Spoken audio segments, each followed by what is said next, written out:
প্রিয় দর্শক, আসসালামু আলাইকুম। Welcome to my channel. আশা করি আপনারা সবাই ভালো আছেন। বাসায় ডিম এবং ঢ্যাঁড়স থাকলে ডিম ঢ্যাঁড়সের এই মজাদার রান্নাটি ঝটপট তৈরি করে ফেলতে পারেন। তাহলে চলুন দেখে নেই।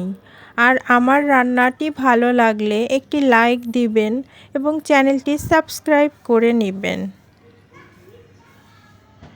এজন্য আমি প্রথমে ডিমগুলো সিদ্ধ করে খোসা ছাড়িয়ে নিয়েছি।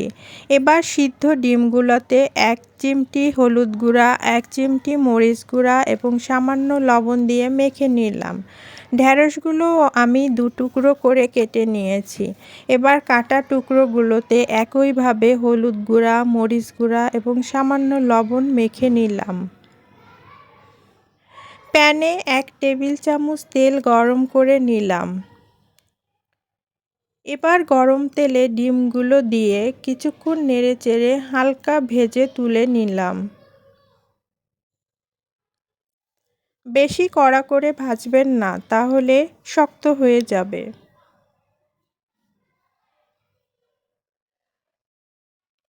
এখন মেখে রাখা ঢ্যাঁড়সগুলোও ওই তেলে হালকা করে ভেজে তুলে নিলাম।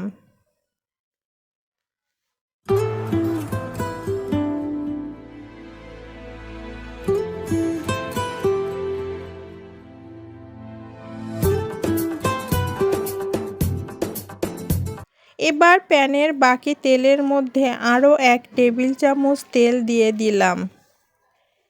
এবার ওই তেলে 2 টেবিল চামচ পেঁয়াজ বাটা দিয়ে ভালোভাবে নেড়েচেড়ে ভেজে নিলাম।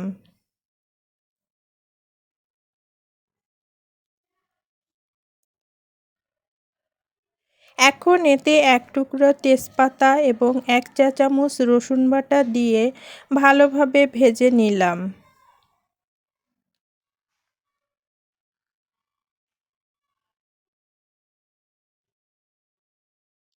এবার এতে 1/2 চা চামচ হলুদ গুঁড়া এবং 1 চা চামচ মরিচ গুঁড়া দিয়ে নেড়েচেড়ে ভেজে নিলাম,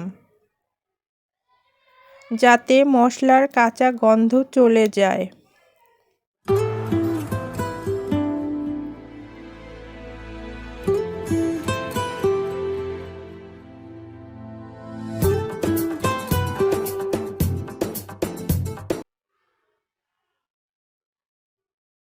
এখন একটু পানি দিয়ে মশলাটা কষিয়ে নিলাম এবং এতে পরিমাণ মতো লবণ দিয়ে দিলাম।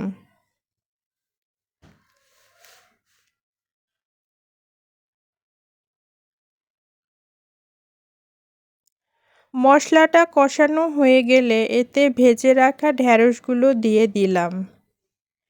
এবার খানিকক্ষণ নেড়েচেড়ে ভেজে নিলাম।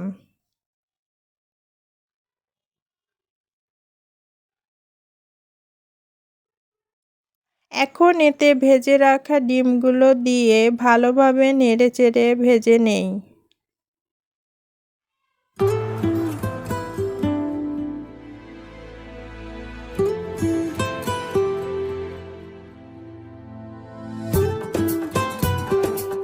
এবার সিদ্ধ হবার জন্য পরিমাণ মতো পানি দিয়ে নেড়েচেড়ে নিলাম।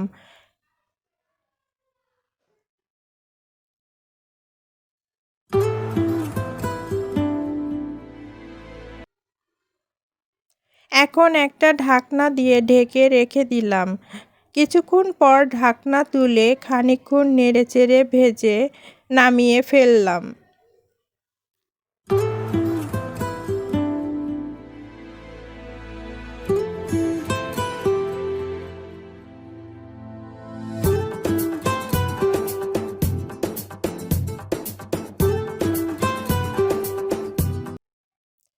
এবার পরিবেশন পাত্রে ঢেলে পরিবেশন করলাম।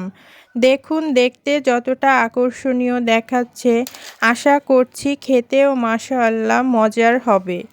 মাছ মাংস খেতে খেতে একঘেয়েমি হয়ে গেলে ডিম এবং ঢ্যাঁড়স দিয়ে এই মজার রান্নাটি করে খেয়ে দেখতে পারেন। আশা করি সবার কাছে রেসিপিটি ভালো লাগবে।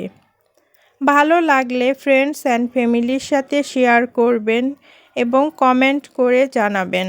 আল্লাহ হাফেজ।